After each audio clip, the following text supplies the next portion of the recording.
So I have a reading for Ian to do, in fact. I don't know where Ian is. He's sitting right there. All right, Ian, read this, because it is for you. Out loud, I'm assuming. Oh, yeah. Okay, here's the thing. It said, I'd just like to get this read for Ian if possible. And I thought, well, it is a letter to Ian. Why not let Ian read his own mail? Why not? Dear Dr. Horner, I hope this letter finds you in good health. Can we, get some, what's the name of that, Ken Burns documentary music in the background? Wow, I didn't think to do that, but you're right. Maybe something nice and relaxing, or Requiem for a Tower. Some Civil War music, Yankee Doodle Dandy. Winter has been hard this year.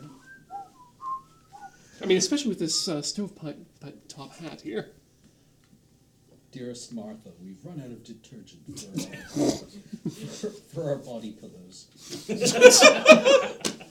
We were watching Sket Dance the other day, and in one of the episodes, the guy who only communicates by typing into his laptop, he was sending texts, and his texts are nothing like how he normally talks.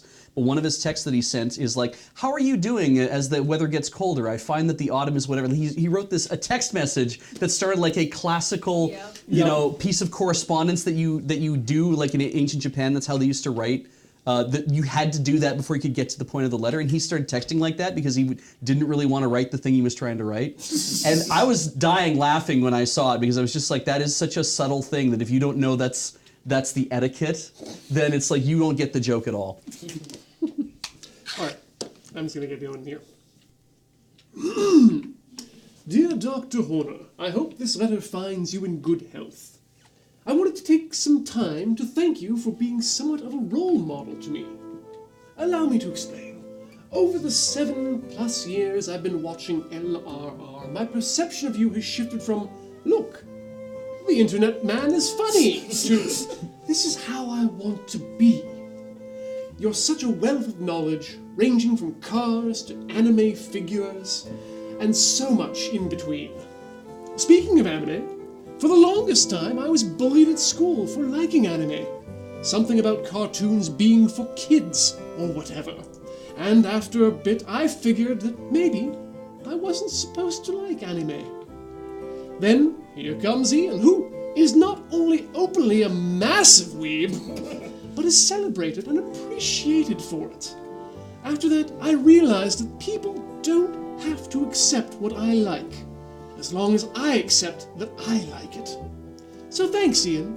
I really appreciate you as a human being. Yours truly, Brian. Vezon46 in chat. And applause as well to Brian, Vezon46. Thank you so much for that kind letter. I really appreciate that. I don't think of myself as a role model because I too look up to a number of people out there in the world as people I'd like to be like. I mean, James May is a perfect example. But yeah, it's always a fun moment of self-discovery when you realize that, hey, guess what? I can like what I like, and no one else gets to tell me differently. So good on you. And the next great discovery is always knowing that there are people out there who are like you, and it might take some time to find them, but you will. They'll show up in the least likely of places. So keep yourself open and good luck. There's a quote that gets passed around from that's by C.S. Lewis. Mm-hmm. I think it was C.S. Lewis. People will correct me if I get this wrong. Oh, absolutely. Thank you. It's the internet. Yes, it could be Rudyard Kipling for all I know. But it was when I was a child, I had the mind of a child. I had the things of the child. But when I became a man, I put away childish things. Mm-hmm. And everyone always stops there. And I was like, oh, okay, that's what you're supposed to do then. Put away your childish things. Yeah, and then like years later, I read the rest of that quote because it goes on for a while. And the next sentence of that quote is, including the definition of things that are childish. Yeah. It basically undermines the entire idea. It was basically saying that by realizing that it's like, oh yeah, some things are childish and some things are not childish. It's like, no, things are like, your pastimes are just your pastimes.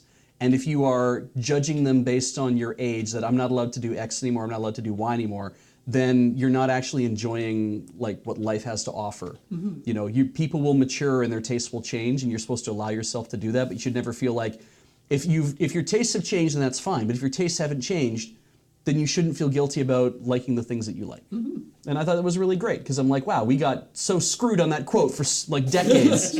Yeah, I wonder who would have been piping that down our faces. Yeah.